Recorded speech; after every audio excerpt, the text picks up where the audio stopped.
Okay, I see we have 24 now, 25 logged in. So I'm going to go ahead and get started so we can make sure we have enough time for our presenters. Hey, good afternoon, everybody. This is Brian Russell. I'm your PMI Western Idaho Chapter Lunch and Learn Coordinator. Welcome to today's May 2021 edition of our Lunch and Learn. Thank you for joining. Before we get started, let me cover a few housekeeping items. A reminder that our speaker from our April Lunch and Learn, Quan Holloway, is also presenting at our chapter's May 26th evening event. Quan's going to be sharing on Lean Six Sigma and effective project management, more of the story. You can visit the PMI Western Idaho chapter website to register or watch for the emails that come out regularly that will have a registration link as well. Also, coming up on May 14th, the chapter members will receive an email with your e-ballot for this year's board election. Be watching for that email and be sure to vote. And then finally, for the housekeeping items, as always, we want to be sure that the Lunch and Learn sessions are relevant for our membership. Should you have recommendations for presenters or material, feel free to reach out to me. This is Brian Russell. You can reach out via the chapter, or I'm on LinkedIn as well. So if you want to message me on LinkedIn, I'll pick up the message there.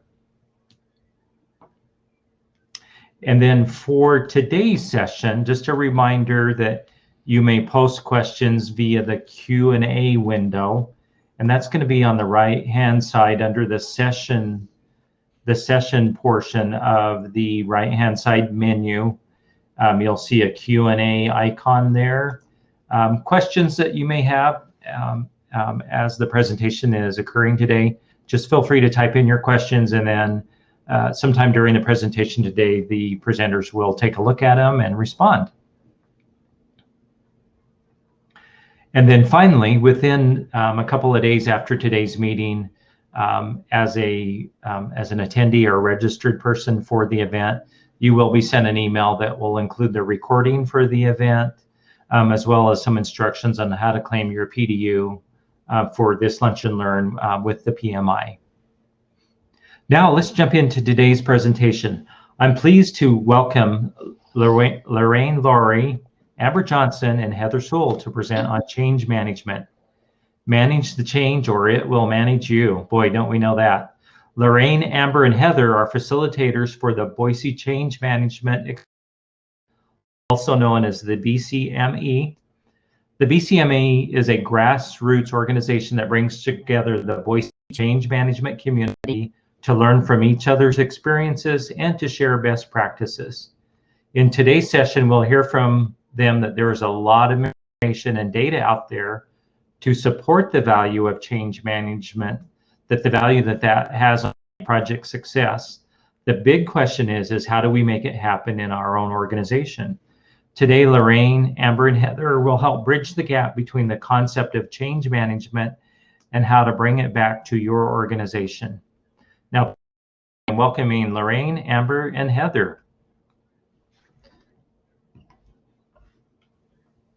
Thank you, Brian. Appreciate the intro. We just want to give a little bit more info about the three of us today, just to give you guys some context. My name is Heather Sewell. I am a continuous improvement specialist at a recycling company. It's actually based back in Michigan, but I work remotely here in Boise. My job consists of managing both small and large projects. I'll talk to you a little how this continuous improvement team was formed, as it plays into our discussion later on about how we use continuous improvement in our team to manage projects and change within our organization. And our team is kind of utilized to manage projects within manufacturing, logistics, administrative services, and our sales functions. So kind of a really broad project management experience, and we touch a lot of areas of the organization. So that is where my experience is. Hi, this is Lorraine. So I'm a change management and communication consultant. I moved 3 years ago from France with my husband and 3 kids, and I developed my own business. For some of my French clients, I didn't want to leave, but also for local needs. I support my clients in driving their transformation project with their employees, because I'm convinced that we have to give employees the floor to actually make the change happen. And I'm also a doodling and sketchnoting addict, and believe a visual recap can be really powerful in many situations. Thank you for welcoming us today, and I hope you're going to have a lot of useful information. So I'm Amber Johnson. I view myself as a workplace performance strategist. The majority of my career was spent at Starbucks Coffee Company in the store development business unit. My last role there was in store development PMO. I really was focusing on building the team's change management capability, and I was also a change management project resource. Recently, I joined the St. Luke's Operations and Clinical Integration Excellence team as a change management business partner. This is my fourth week there, and I have to say I feel pretty fortunate to work with such a talented team. And I'm going to plug that there are some project management positions open that I was given permission to plug them here. So anyway, it is there's some great stuff happening, great projects happening, and again, a talented team doing that. So that is my experience. So just to restate a little bit about what Boise Change Management Exchange is, we created it to develop and foster Boise's organizational change management community. We did this by creating a learning environment that is based on the discussion of experiences, challenges, and solutions. And we really are obsessed with an interactive and collaborative meeting. Like everyone else, we went from an in-person meeting to virtual meetings and strive to keep that momentum and engagement going. A sample of the topics we have covered in our meetings include stakeholder engagement, fear and change management, and we have covered today's topic, how to bring change management into your organization. So before we get started, I'm going to start with the definition of change management so we can all work from the same place. For the purpose of our conversation today, we are going to keep it simple. When working towards a future state, the project management focus really is on the realization of that solution. And change management focuses on supporting the organization on the adoption of that solution. We really focus on the people. And you've probably heard some of these before, but some of the benefits of including change management are leaders and team members actively engage in the change. There is usually faster adoption of the future state. Team members have stronger trust in the organization, which is huge, efficiency and less rework in achieving the project goals. And there is all over better alignment and understanding of the why. So going back to today's topic, how do you bring change management into your organization? Honestly, it depends on the organization's needs and resources, and it can happen in a variety of ways.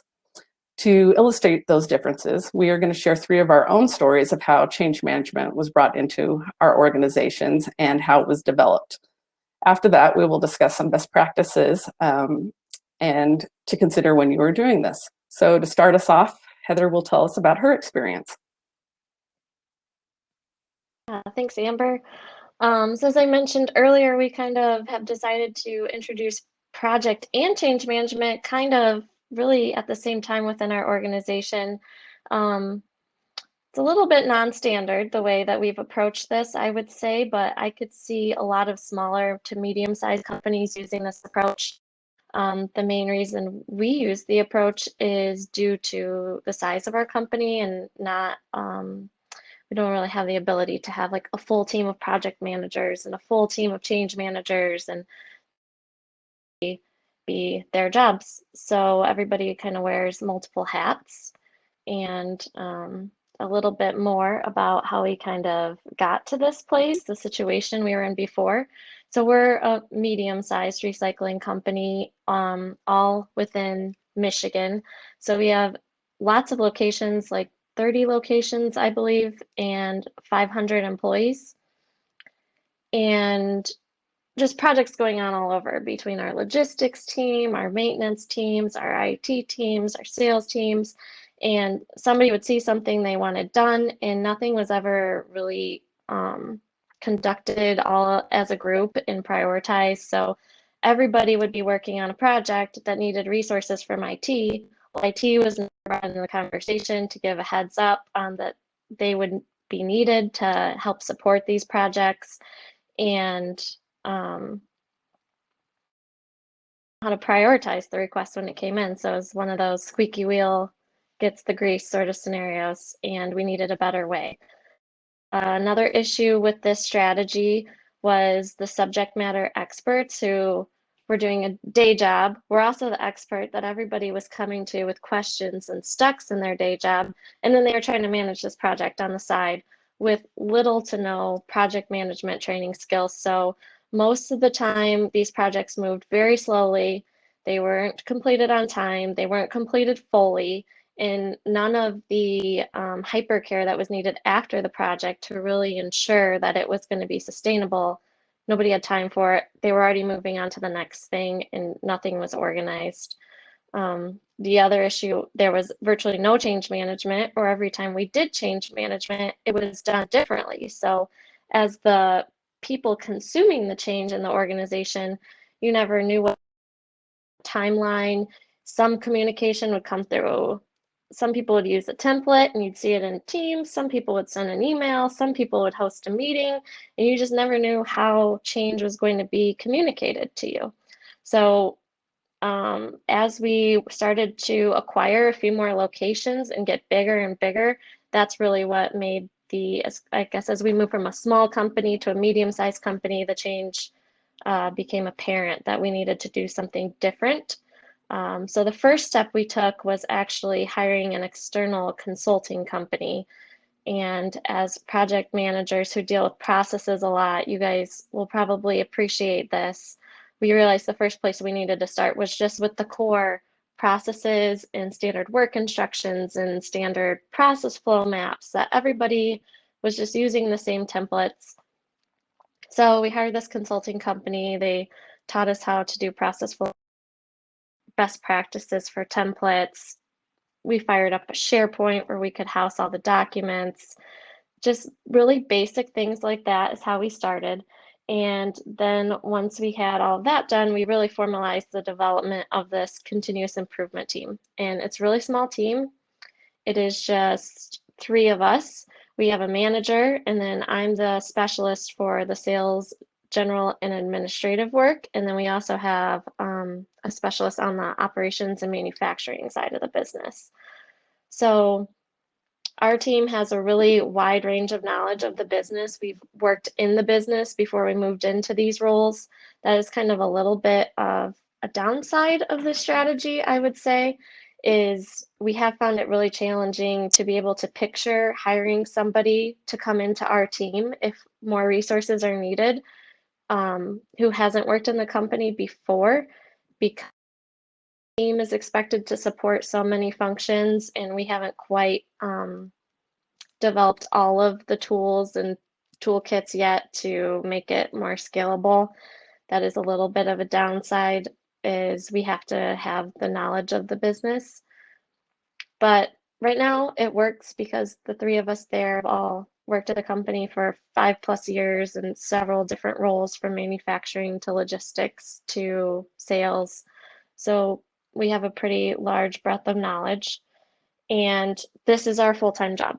And we've taken a lot of trainings on project management, and more recently in the last year, change management, to learn how to better do these things. So we have the bandwidth to manage these projects, which is nice.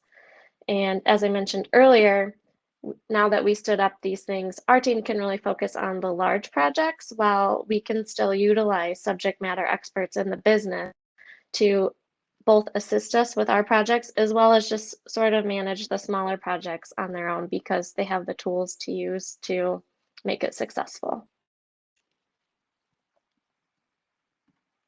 So some of the outcomes of this sort of strategy is projects have become higher priority because our team's small and everything's centralized and prioritized through us. We're able to get better executive sponsorship. We have a weekly stakeholder meeting with the executive and leadership teams to make sure they understand what we're working on, they buy into what we're working on, and they're helping us communicate the change when needed, which is really important because we can send change communication all we want, but if their coach is not, sometimes they're getting conflicting messages, sometimes there's just an absence of communication. We really need them in the background being cheerleaders, letting the whole organization know that we're all in this together on one team, on the same page. This is the priority. So that's been very important to make sure the projects are prioritized correctly and the action items get the urgency to get them completed on time. And the other thing, having everything centralized, we're able to get buy-in much faster. And this is due to a few factors. One is just that we have these meetings now that everybody's in the room. Another is that we've had great success with a lot of the projects we've managed the last couple of years. So now there's just more trust in this team and what we can do. And the other thing is, I really think due to the tools we're using and communicating the change in a standard way, people have really come to not fear change as much. And that's a big roadblock you can run into in managing a project, is just that fear of change and having the emotional intelligence to understand why they're fearing that change, what you can do to help them through that process. That's been like a hot button topic for our team. We've been trying to learn more and more about that in the recent months, and it's really paying off so far. So I encourage all of you to learn a little bit more about why are you getting resistance? Is it due to fear? And diving into that topic, that's been super helpful to us.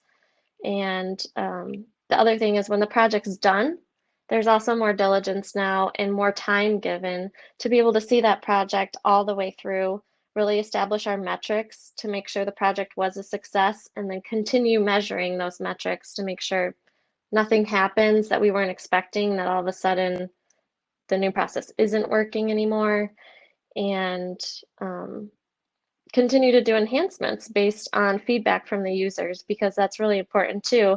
A lot of times we just roll out a process and we like, process, we don't have time to do anything more, sorry, gotta go. Now we can listen to people's feedback, tweak it, and win over hearts and minds and get some allies for future projects.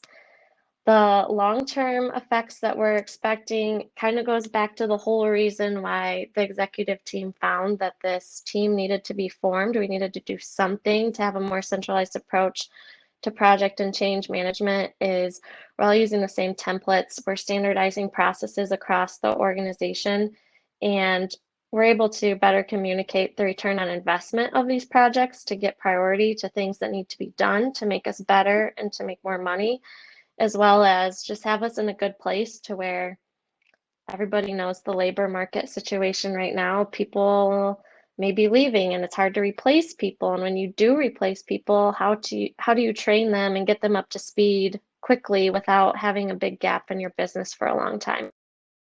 This really sets the stage for being able to have all of this mapped out and ways to train these people and communicate to them that we can get them up to speed quickly and fill any gaps, and also scale.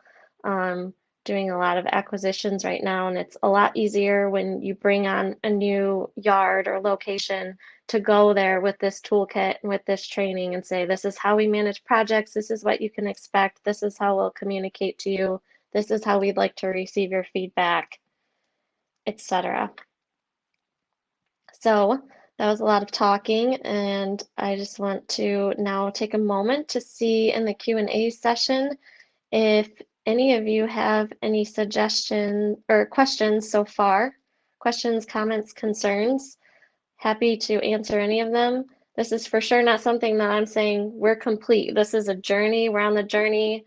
I don't know. The change management practice is kind of new, and we don't know exactly how far we'll take it and how many more changes we'll do, but this is just what's been successful for us so far, and one example of a way that you can kind of slowly introduce the practices of change management into your organization, even if you don't have a lot of resources to be able to support that.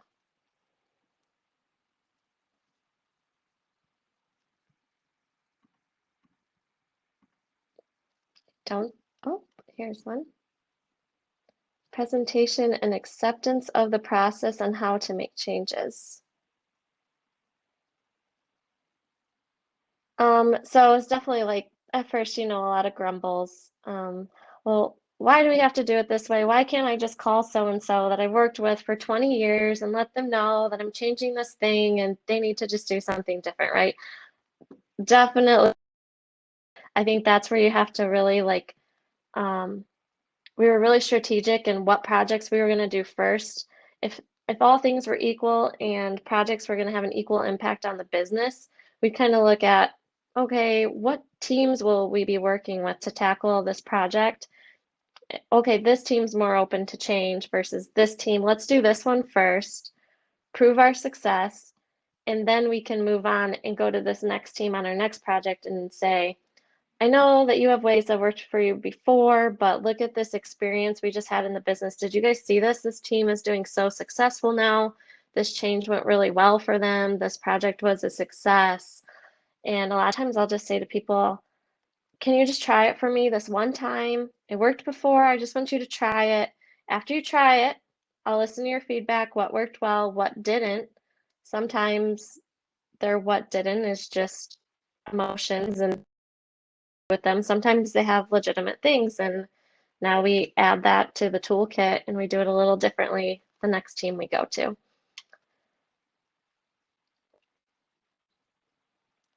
The feedback loop. So we publish these process flow maps on our SharePoint every time we rolled out a new process. And anybody could go download the process flow map, and we just encourage them to go to the process flow map, go to the PDF, and put a big circle around the area you're struggling with. And maybe you're just saying, hey, I have a struggle here. I don't know what's not working. I don't really know how to fix it, but FYI, there's something that still needs to be done here. And they'll just go and they send that over to us, and we have a whole list of process improvements that we manage.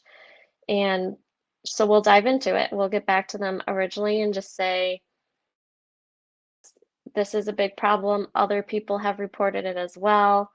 Other times it's, this is maybe a one-off, it's a lower priority. We have this on our list, but we might not tackle it till the end of the year because we have X, Y, and Z projects we have to tackle this quarter that are a higher priority.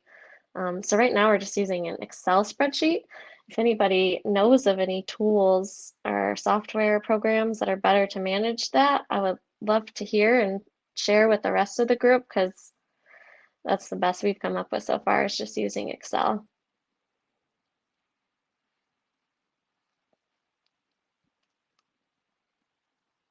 Looks like those are all the questions for now. There'll be more questions or chances to ask questions at the end. So I will turn it over to Lorraine to let her share a little bit about her experience with introducing change management. Thank you, Heather. My example would be just a very nice rebound on what Heather just said about just test, prove your success, and then go with it. That's exactly the kind of thing I'm going to, the kind of example I'm going to share with you right now.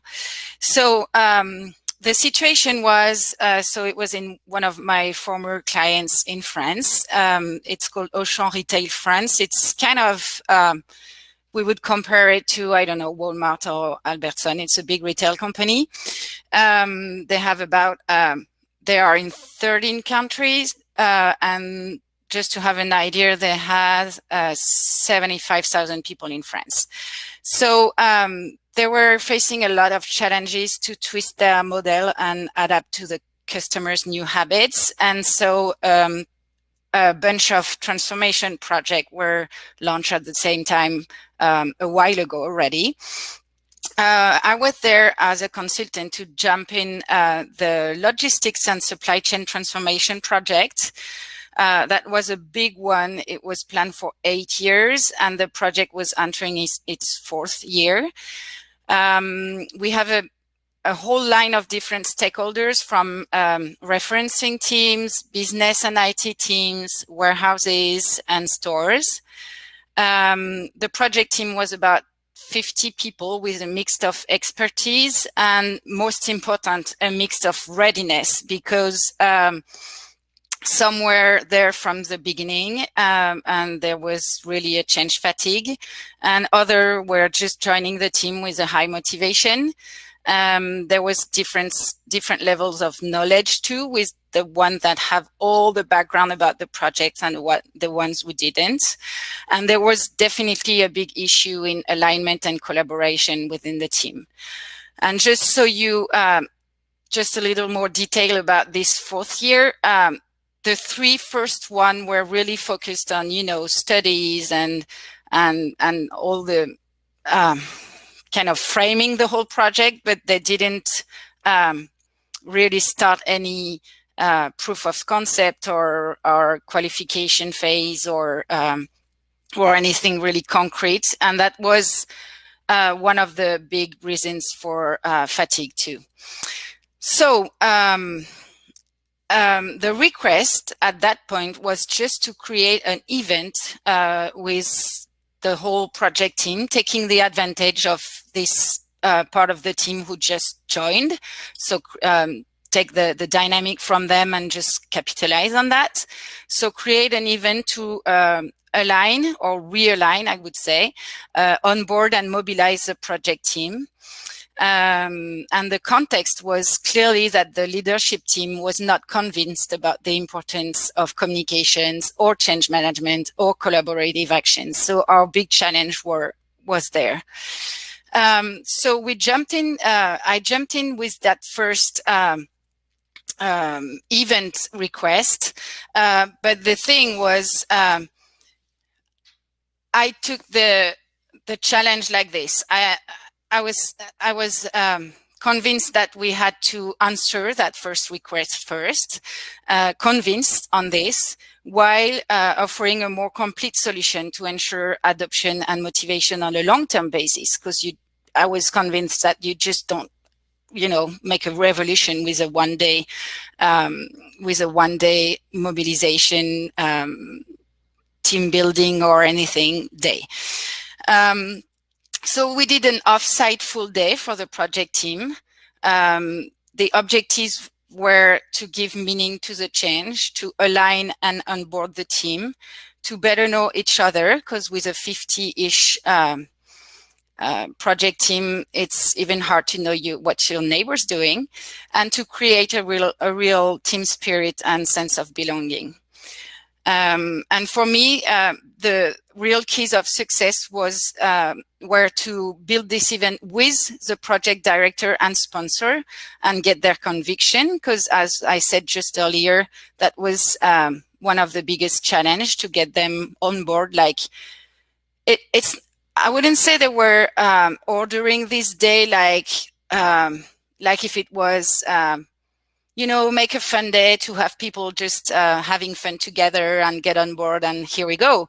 But it was not that they were not taking it seriously, but I think they didn't measure the whole bunch of things we could do and include in that day that would be really deeper than just develop collaboration. And then they didn't realize either that we could really take advantage of that day as a rebound and just implement some more long-term action. So that was this first key of success. The second one was to clearly identify with them, this day will be a success if. And that's basically one of the questions I always ask to my clients when the request is an event is, okay, but what do you want to do with that day? And it's a good way to kind of frame your goals for that day, to ask that question, this day will be a success if. And then the third one is I wanted to build an agenda that was close to 100% collaborative. I didn't want to have a whole bunch of sponsors, directors, managers coming on the floor one after one and just, spreading sharing their strategic vision or anything. I just wanted people to know each other, to collaborate together, to create some cohesion and everything, really all by themselves. So we had this day that was really a success. I will talk to a little bit more about that right after, but we really focused on, we had maybe 20-minute presentation to align everybody on the vision, where we want to go, how we want to go there, and why are we going there. And here is the milestone. Here are the milestones, and here are the key to success, and there. But after that, we really focused on a bunch of workshops working on role and responsibilities, but you wouldn't present yourself, but the one of the team next to you. And then we would have activities to help them to imagine the project in the future, and then we'll have something to work about the values of the project, some stuff like that. And so what about this long-term change and communication plan to hold the ground? We work together to build the day-to-day team life. We really co-created with the team all of that day-to-day routines and everything.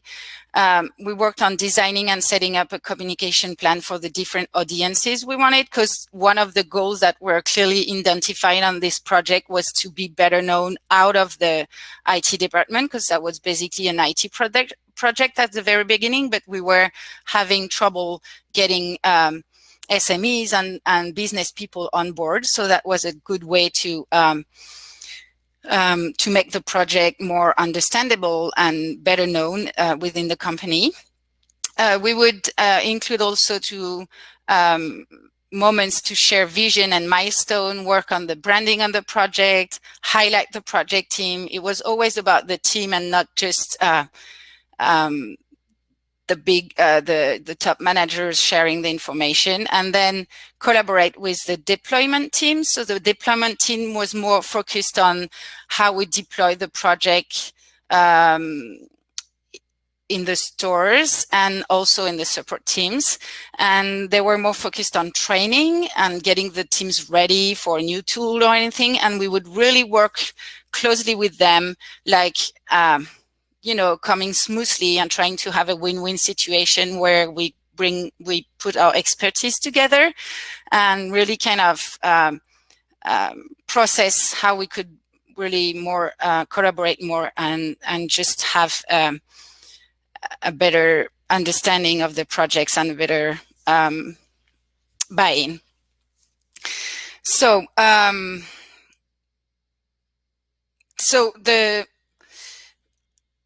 So I enter with that full day, and I had a budget envelope for that. And then for the second part, the sponsors, I was pretty lucky because the sponsor gave us a chance to demonstrate that second need of a long-term change and communication plan. And as I remember, I got an envelope of 10-ish days to build that and to build a communication plan, co-built with the team. And I got a lot of feedback on that. I tested our ideas with them. And then we presented to the project director and the sponsor, and everybody who needed to validate that. And then here we go. It worked, but that was kind of the challenge to go from this first order, if I can say, of the off-site full day to this long-term plan. So about the outcomes, so the day was really a success, and we had a lot of positive feedback. There was a great understanding of the why, and it was really a pulse for the challenge ahead. And it was really considered as a first step of a journey. And this really helped to build trust, not just to have a fun day, like just that mobilized the team and energized everybody, but just and then you go back to your routine. It would be it would last for a while, but it's not a long-term solution. But this event was really the first step of a journey, and that's how it helped really to build trust. And the the last important point is that the sponsor was really convinced of the need in communication and change management. So on a long-term basis, we got a dedicated resource for communications on the project for 2 years. And this person was a junior managed by a deployment manager. So the team I just talked to you about before, who was more focused on training and deployment of the project in the team. So they really created a great coalition together. And then what's important too is that this plan was a hit outside the IT department, and so the concept was duplicated for other projects. And the co-design basics, so that's how I call all the collaborative approaches we integrated to have really ideas coming from the teams and build with them the how. These co-design basics were integrated in a training plan around agility after that, so that internal teams could have the basics of how to develop collaborative approaches within your projects.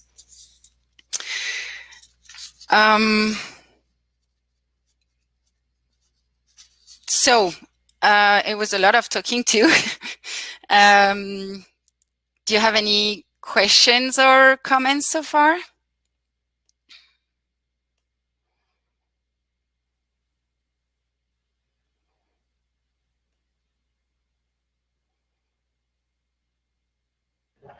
Lorraine, I do see a question in there about, do you have dedicated project teams? Yeah, I think this one was asked right before. I think it was more for Heather, but I'm not sure. David, you can confirm maybe. But for me, I can say, yeah, we definitely had a lot of project manager. There was not a project management department, but yeah, okay, it was for Heather. But we had project manager for every single project, but not gathered in the same project management team. What about you, Heather?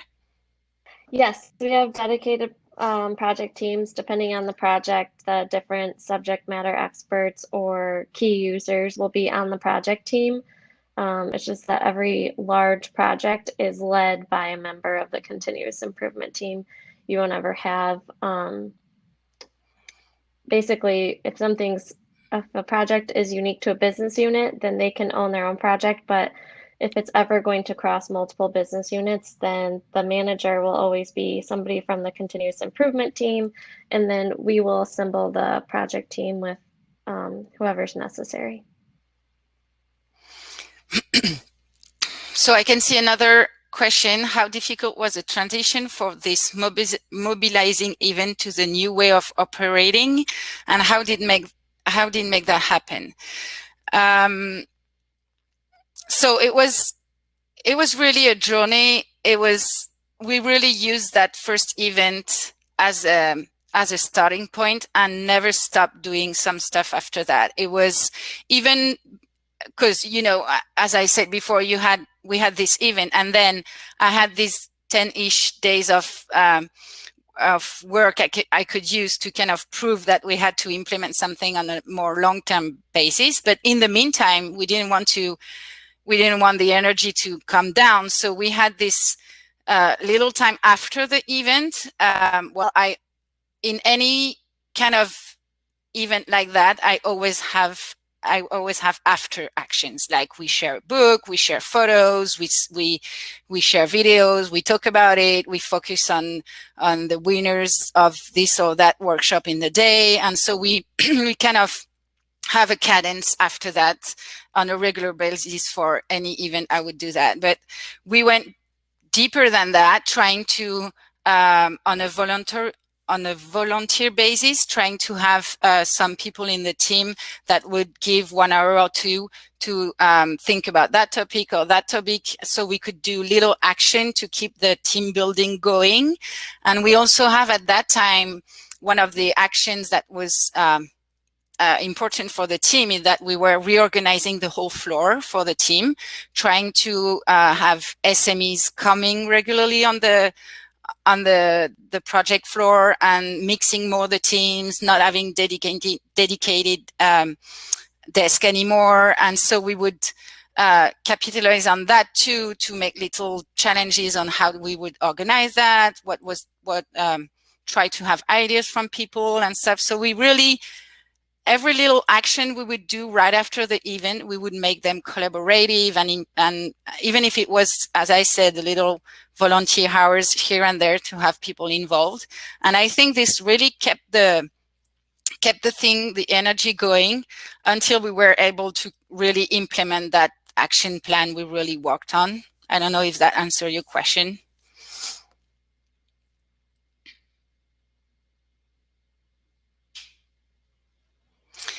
Any other question on that? Or I hand that to Amber. Okay. My story is I'm going to tell you about my experience establishing a change management practice in the store development project management office. So here's a little background information to set the stage about the was dedicated to store environment management as an asset. So it's included a new store, which is building a store to contain new store and layouts, facilities management to information, or a new piece of in-store tech. So we had a team of approximately 30 people, with 20 of them being PMs, and our portfolio averaged around 35 projects. We had consistent key stakeholder groups of the real estate, store design, construction, and facilities field teams. And each of these groups also had a functional support team at the corporate office that focused on their processes, tools, and needs. And then, of course, store operations. So where were we at with change management? So leadership said they wanted change. They really wanted change management, but didn't understand what it actually looked like and didn't realize the resources involved, but they wanted it, and they wanted it now. So what was really driving their interest was solution adoption was all over the place. We had a unique situation because a lot of our projects we worked on came with a promise of a lift in sales.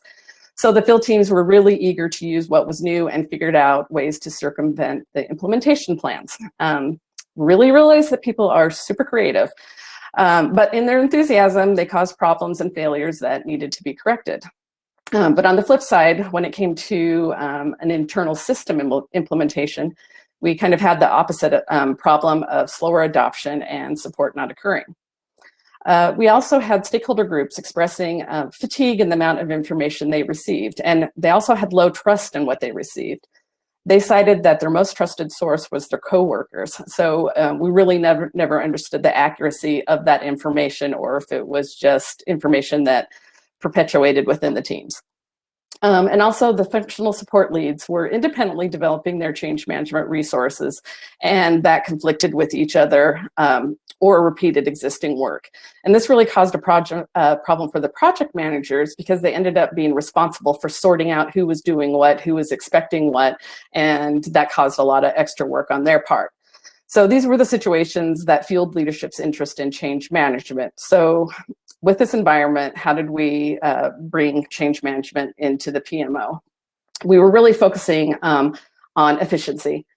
We integrated the change management activities into the project life cycle. The item that probably had the most impact was doing a stakeholder impact analysis at project intake. We knew this was a bit of a gut check, and we knew it would change, but it did provide some visibility to the resources we needed and how much certain teams were being impacted.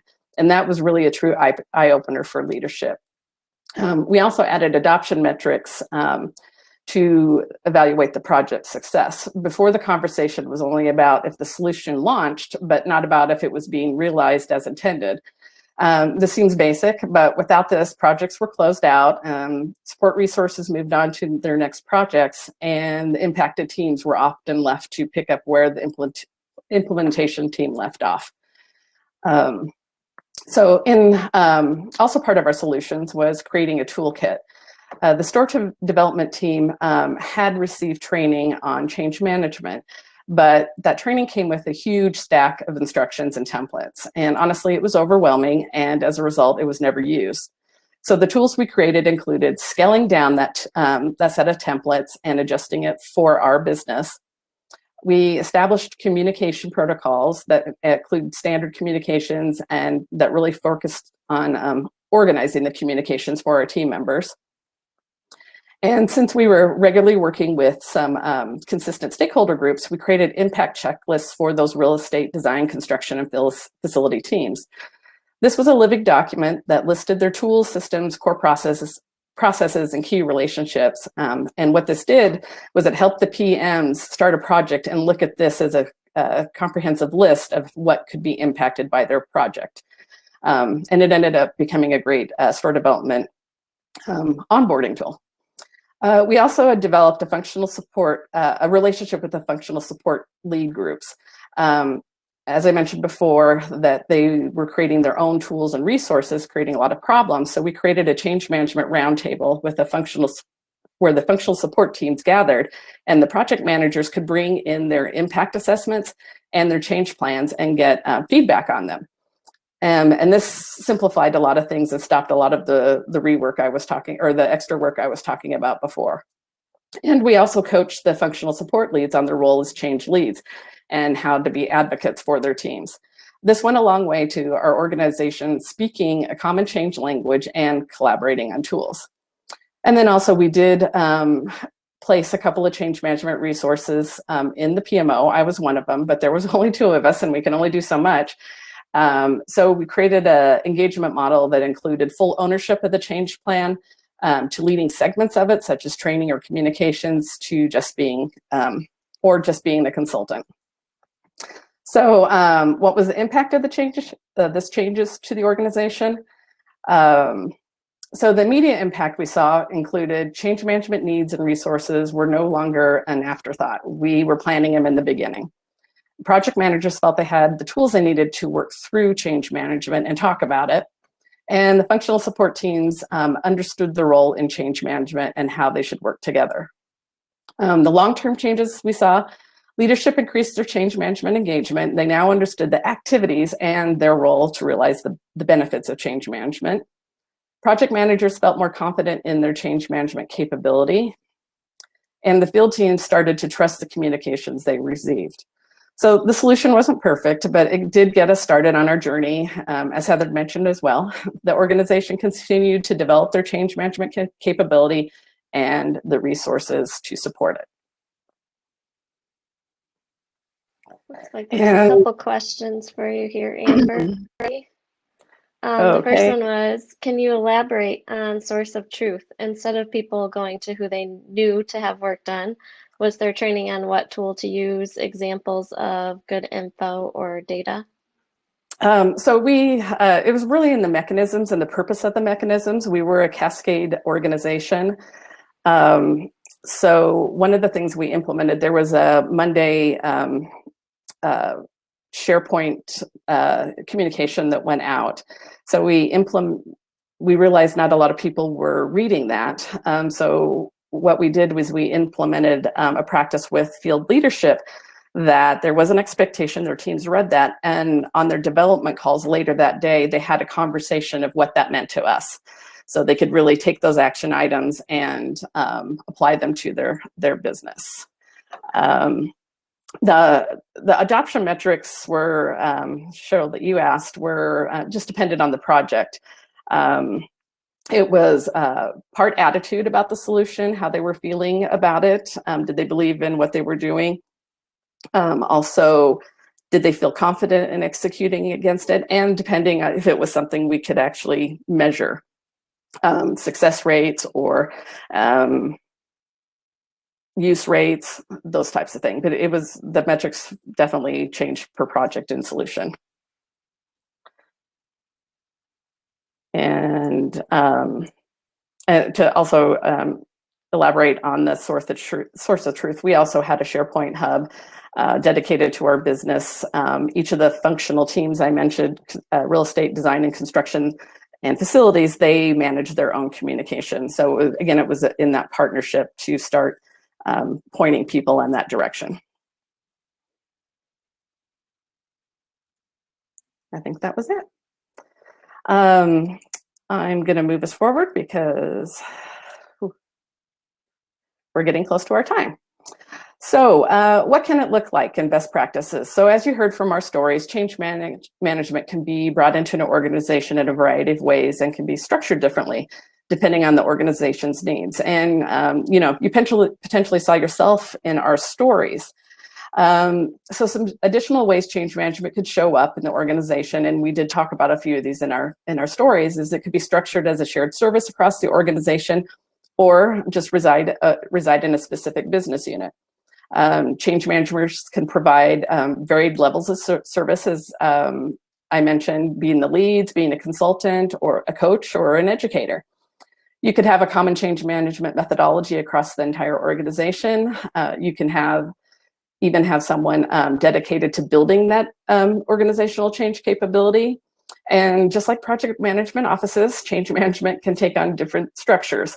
But with that comes some best practices that Lorraine is going to review with you real quickly.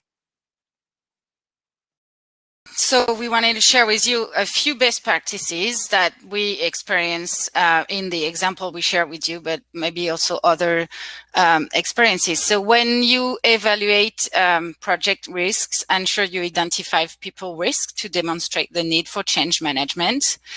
Find the opportunities and take the first step to jump in, even if you are convinced the need is not just that first step. It's kind of it kind of echoes the case studies I just presented before, that jump in answering the first need of the team, and then you're gonna like pull something else and convince with the need you identified just right close to that one. Identify and onboard an executive sponsor, because of course without sponsorship it's more complicated. Build a change management coalition. Identify and ensure support resources are available. And finally, define the PM and CM relationship, how you gonna collaborate and work together. It's quick, but it's just a little thought we wanted to share with you at that point.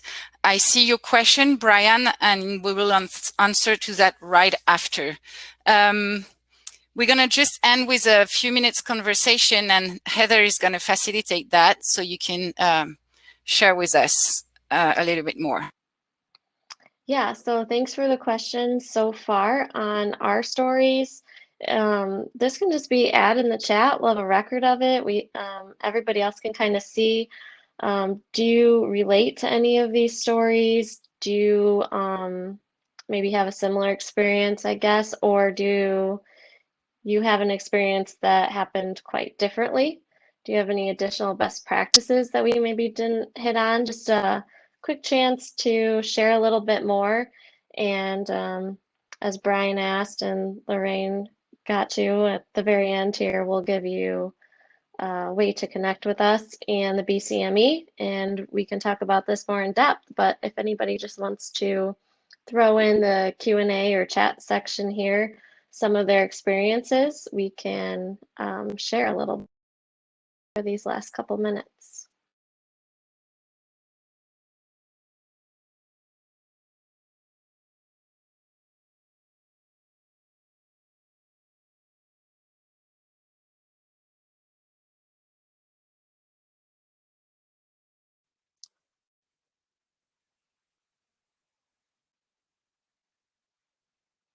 Well, we can continue and talk about how to connect with us. Okay, so as we close, let me tell you a little bit more about BCME. We just had our 2-year anniversary, and so you can see here what we've been up to in those 2 years. Today was a sample of the topics we cover. Our goal is to draw from the expertise of the group so we can expand our understanding of change management and shared best practices. We feel everyone has a voice when it comes to change management. Even if you haven't ever led a change initiative, for sure you have experienced a change in your own organization. And your experience going through that change is a perspective that is important to share. So if we have piqued your interest in Boise Change Management Exchange, this is how you can connect with us. Please stay in touch with us and give a meeting a try. You can join our LinkedIn group to know about our events and other shared resources. If you're interested in directly receiving the registration information, use the QR code to join our email list. Our group is full of talented change managers with a variety of backgrounds. If you are ever in need of a change management resource, reach out to us and we can always connect you to our members that have consulting services. Our next meeting is June 14th, where we will begin the discussion on adoption metrics. And so that's going to be some serious fun. Any other questions before we wrap it up? Yeah, about ProSci, their change management structure. Yes, we do reference that a lot in our meetings. Amber, do you want to expand on that one at all? Well, I'm not a ProSci expert. I am not certified.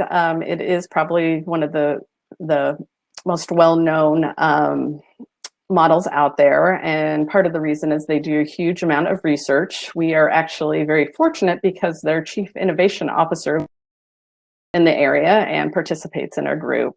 Yeah, I don't know what else to tell you. Again, I'm not a practitioner of it, but it is well known, and it is has a lot of tools. And my exposure to it's a great model. Yes, Brian, great comment. If you don't even have a formal change management team or certain people with that title, always a good idea to just formalize on your project team somebody who's going to be responsible for a certain project, just to make sure some communication is happening. That's a really good item to throw out there for best practice. My personal experience, when team members are tired, drawn out, hopefully the change is going to somehow make their job easier, and then you just really pitch on that. If it's not, and it's maybe even going to make their job a little bit harder and more time consuming, I always just really preach the benefits that it's going to have for the company and their fellow teammates upstream and downstream from them. Lorraine and Amber, anything to add quickly to that one? I was going to say, this is where a strong company culture and mission comes into play. You can always anchor to those things, and it's the purpose. It's bigger than us, and this is helping us get to that place. That is one area that you can anchor onto. Because especially at Starbucks, I saw teams that should have failed do some amazing things to succeed just because of that. Yeah, and I would do a quick rebound on that. If you first emphasize on listening and empathy and put feedback loop in place and stuff, like people feel listened, it's a first step that can make a huge difference. And then I'll go to my conviction, my first conviction, but collaboration is really, collaborative solution is really, I wouldn't say magical, but almost. It's as soon as you have a change management, issue, a point you have to work on, just grab a couple of people, build your panel, brainstorm together, and build the solution. As soon as the frame of the why is settled, because you can't have everybody rethink the why, but you can do the how all with them, and that's really helps to get them on board, to get them feel considered, listened, and that helps a lot. I don't know if that helps the question.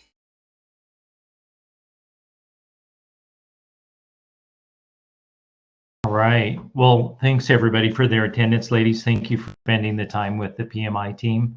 We do appreciate it. And again, this presentation, the recording, will be emailed out to those that have registered. So be watching your email for that. Thanks again, and we appreciate everybody's attendance. Thank you, Brian. Thank you. Thanks. Thank you all.